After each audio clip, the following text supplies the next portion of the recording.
Hello, everyone. My name is Lark Lowe, and this is a Black Kids in Outer Space show. Today, I have Nedra Deadwyler. Deadwyler is the founder and principal tour curator of Civil Bikes, an active transportation tour company based in Atlanta, Georgia. She received her Master's of Social Work from New York University and a Bachelor of Social Work from the University of Georgia. She is currently a fellow at the Civic Center for Innovation, a social entrepreneur, and she has a published chapter in Civil Bikes, Embracing Atlanta's Racialized History Through Bicycle Tours. And she's just awesome. She's awesome. She's been everywhere. And I've seen you like all these different places, but I was kind of like, it was weird because if you're not in Atlanta, if you're not in where you are, you're kind of like, what is civil bikes? And you're like, civil rights? Does that have to do? I mean, is that an odd question? Is it civil bikes, civil rights? This is what it's about, right? That is a lot of what Civil Bikes is about civil rights. But the way I look at it, it's a long history, right? Mm-hmm. Like we have been fighting for civil rights since we left the coast of Africa. So it really is about the Black experience in Atlanta. Mm-hmm, mm-hmm. No, or the Black or anywhere, technically I would love for it to be more than just in Atlanta, but This is where I am. Well, the thing is that because Atlanta is kind of like I guess we call it the Black Mecca. Like everybody, no matter where you go, whether you're in Los Angeles, my hometown, or New York, or New Jersey, or Chicago, people are like, you need to go to Atlanta. That's where you need to go, and everything will be okay. Martin Luther King was from there. You have Spelman, the best women's college in America, in Atlanta. So it's kind of like, yes, you are kind of like local, but yet for Black people, that's like our national center. I mean, I don't know if I should say that. I mean, who am I to say that? But you said it right. I am from here, but I lived in New York City and I lived in Seattle and have traveled around, and everywhere I go, people say, "Oh, you're from Atlanta." Yeah, I gotta go, or I want to go, or I want to move. And it's being from here, I did not get it until I left. And I will say it really hit me living in Seattle, where at the time I was there, 2006 to 2010, where the Central District was being ravaged, hit hard by development, that I realized what people were saying, by having a place where Black people have made it and business-wise and have excelled, in a variety of different ways and areas. It makes a difference to have that network, that cohesion, and just like the breadth that's here, the breadth and the depth that's here. So yeah, Atlanta is good. Well, I think the thing that surprised me when I was doing research about Civil Bikes, because I kind of wanted to know more, just, my family moved from the South, from Louisiana in the 1890s. So I'm really removed from that. And I've always kind of like been a little bit jealous. It's kind of like weird because it's like, the thing that's so awesome about you is that you're from Georgia. Your people are from Georgia also. Yeah. So you've been there. And I mean, even for me, being a fourth generation Angelino, the power that I have by having a center, and by having that power of having that social network and being able to see like kind of like, my people who look like me being excellent. And it not being strange. So, I mean, tell us how you got into like Civil Bikes. Like how did you decide to do a bike tour? I mean, it's kind of unusual to be kind of historic. I mean, we've had the walking tours, but how did you decide to do this? Right. It is a bit of a story in of itself. And I will say it started with leaving the South, because Atlanta has not been a bike city. It's really been the last 5 years that there's this network of bike lanes or bike trails. There's this enthusiasm around bikeness that's taken off. I mean, not that people have not been biking for the past 30 years in and around Metro Atlanta, but there is just a consistency, and the scales have tipped. But when I left Atlanta, it was 2000, I moved to New York City. And it was because I could walk and bike and take transit. So everything that we're talking about now that makes a city livable and, it's active transportation, you don't have to rely on a car. I moved there, and that's when I started back biking again.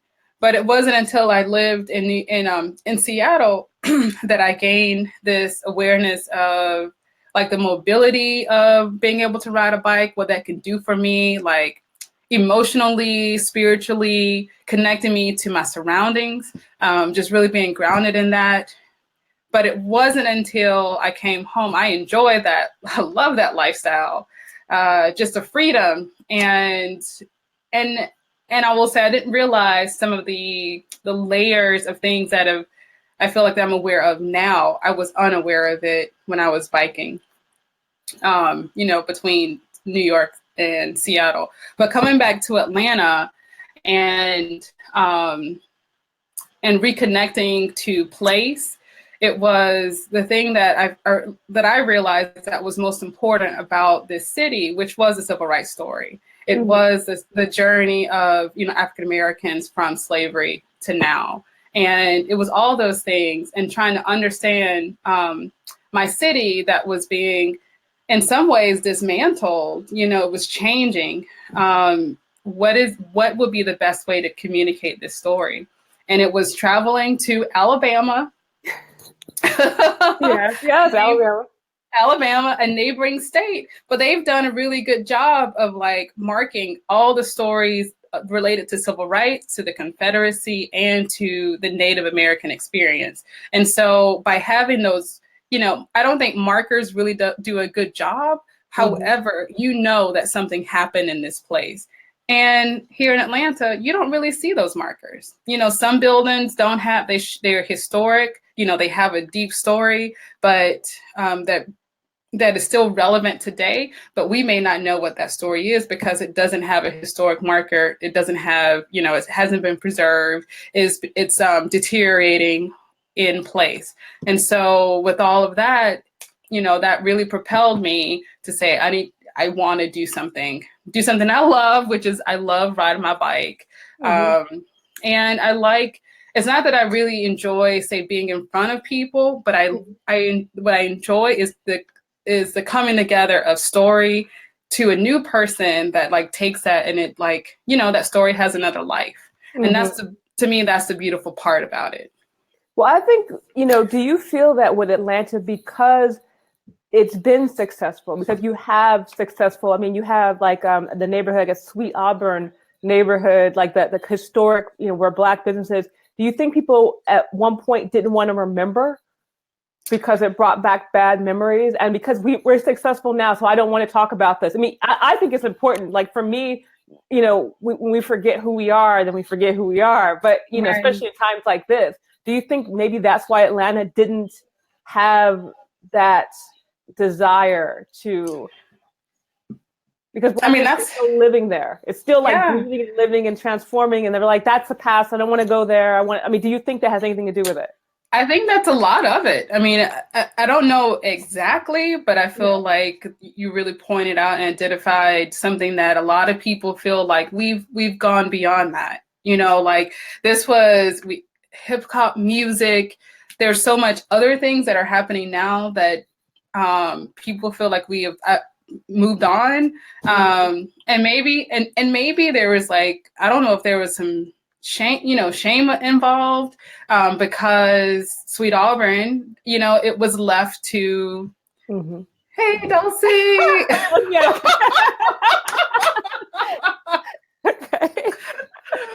Hey, Dulcie.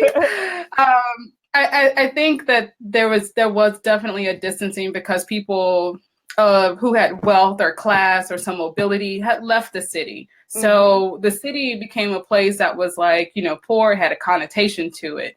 And I think that movement, that distancing, I think that really is what changed how we are attached to the story and that history and that legacy. Mm-hmm. And it is definitely forgotten because most people have no idea. And I will say I didn't have any idea. And it wasn't until like starting to dig into all of this and talking to people. It's amazing. Maybe I'm just rambling, but there are people who live on the streets and they live in that neighborhood on, behind a building or beside a building. But they are caretakers of the story of the building, of people who might have, the pastor, Williams Homes Borders.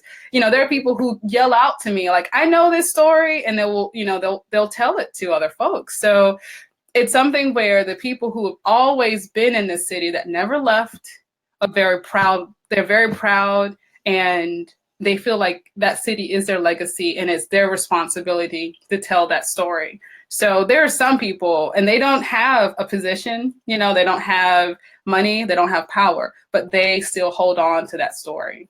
Mm-hmm. I mean, I think that's, those stories that we have are so important. I mean, even if this is what I'm doing right now, I'm trying to document people who are doing the work outside, so that we have a kind of like, this is who's doing this is who's doing that, and that we have it. I think that's the thing that's important about places like Atlanta. It's owned by Black, a lot of things are owned and run and taken care of and caretaken by Black people.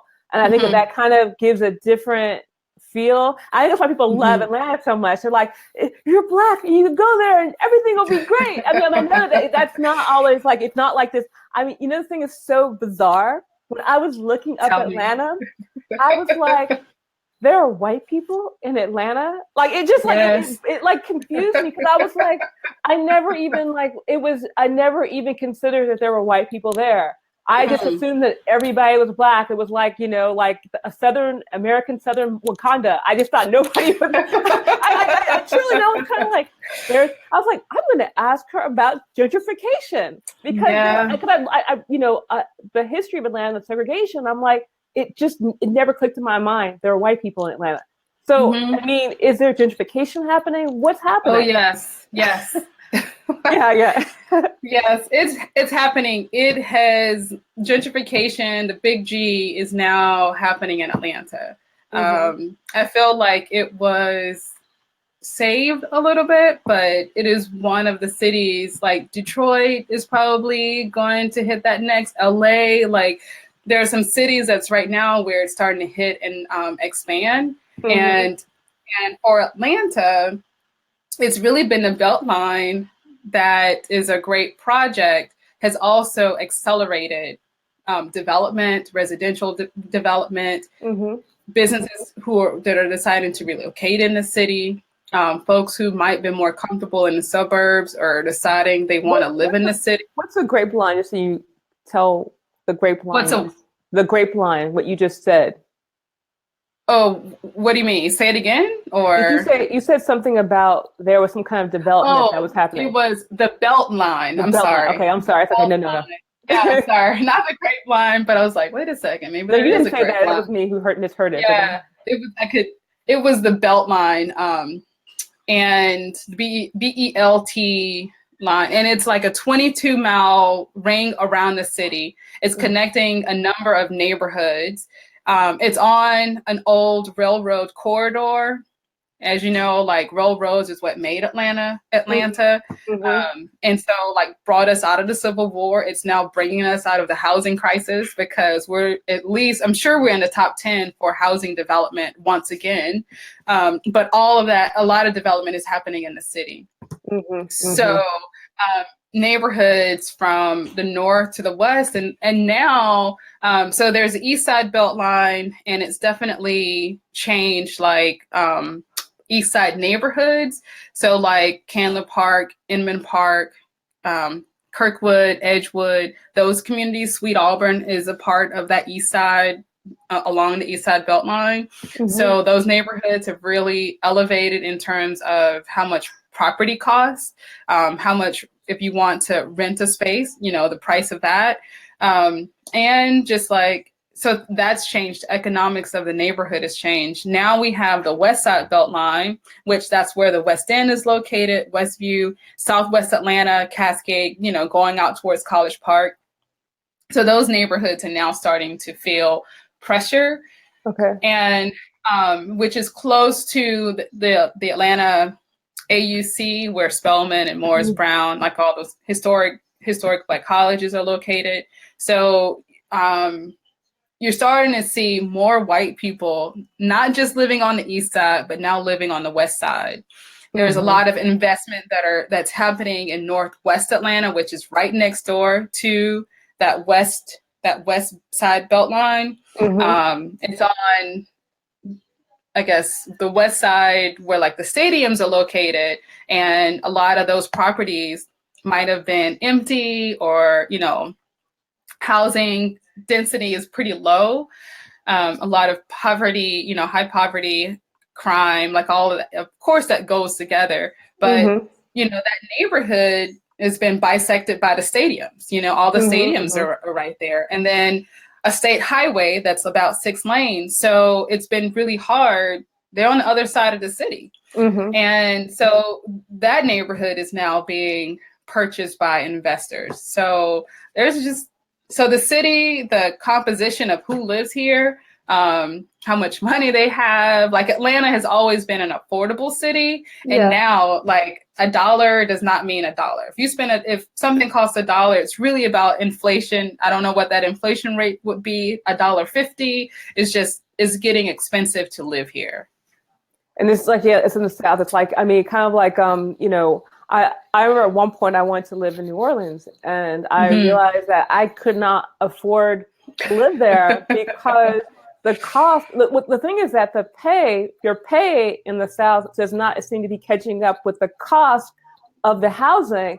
So I'm not sure where people are actually getting their money. You know, I want to talk briefly about the essay that you have in the book, Bicycle Justice and Urban Transformation, which I think is awesome that you know, they were just actually, you know, talking about like, you know, having more people of African descent in publishing. I said people of color, but I just say Black people.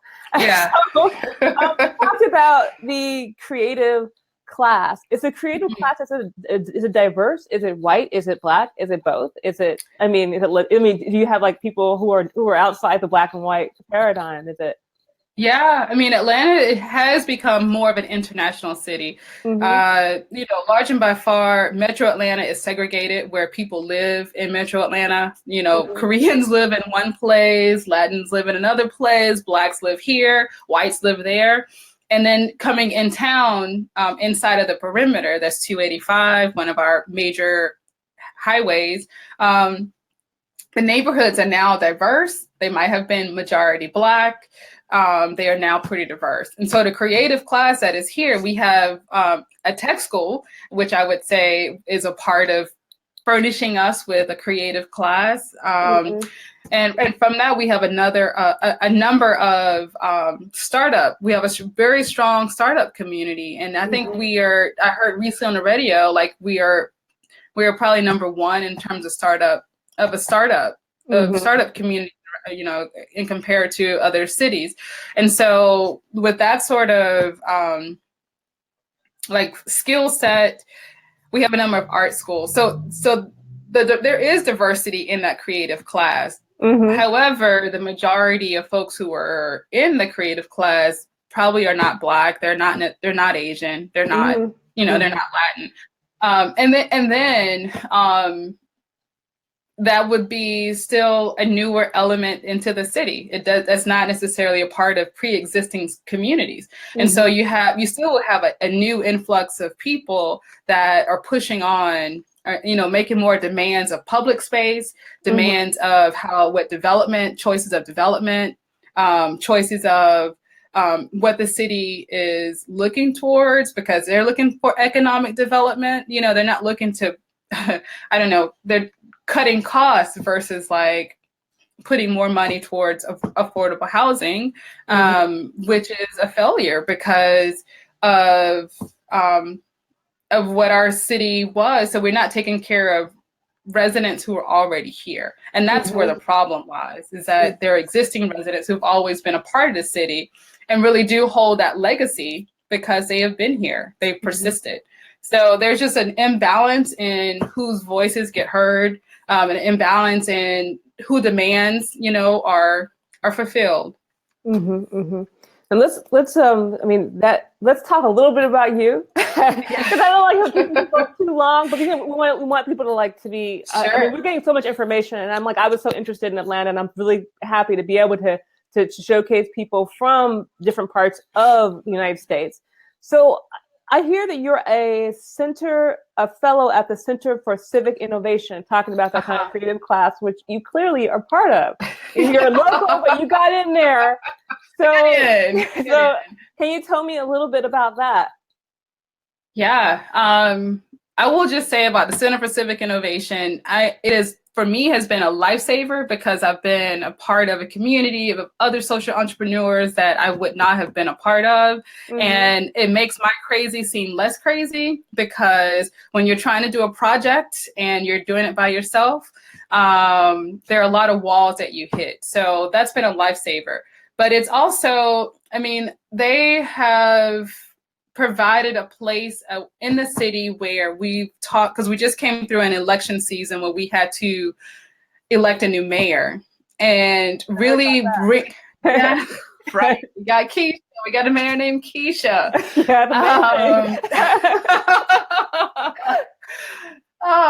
So, really trying to get people into the voting, into exercising their right to vote and understanding what their right to vote means. And so, most people, I'm going to be honest, there are times that I have not voted because I didn't feel that my vote actually meant something. Mm-hmm. But I went to a number of their meetings, listening to candidates talk, and a debate, and also just talking about what the school board member does, what a council member does, what the mayor does, and just understanding the city's budget. It really broke down and made the pieces of our government more tangible, so that I felt like if I actually voted, I could make a good choice. Mm-hmm. And so, so I would say they serve in a position where they can bring all of us, the community, the people who live here in Atlanta, feel like they're in a community and get more involved locally in various ways.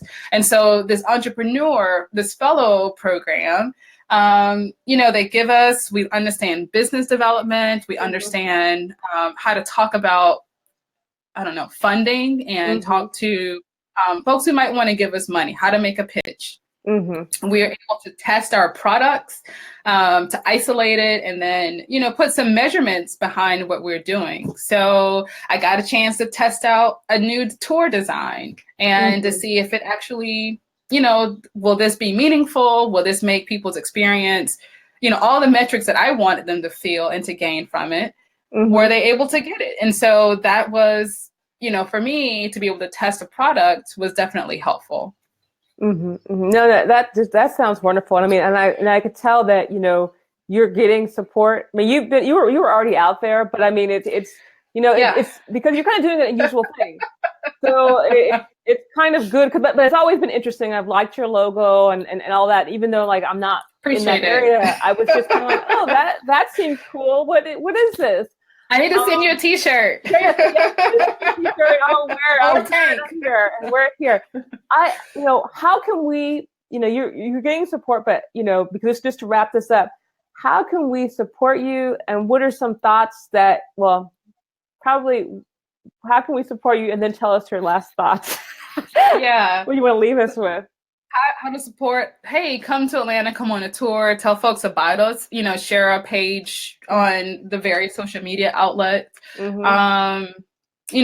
When I travel, if you're in a place, say, hey, come and see me if you're here, and let's do a civil bikes tour here, because, Black history is everywhere. It's not just in Atlanta. There's a really great book. It's The Warmth of Other Suns, and it's looking at the migration. I know your family left Louisiana pre-migration, but it's just that whole migration story is really interesting. And so it's just finding a way to do that. But so, yeah, find us, like us, share us, and join us, Yeah.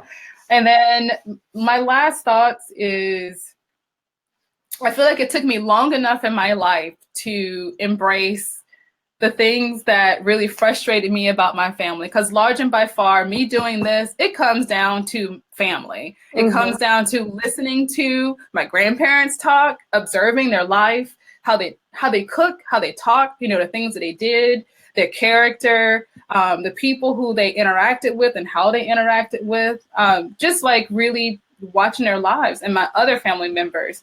And I never saw, I felt like I did not see their stories represented in media, represented in history, represented in stories that I read, unless it was like the ones you should read, Zora Neale Hurston, or, like those 5 people. Yeah. It's like, we only do one story. We only put we all have, right. One person of any area.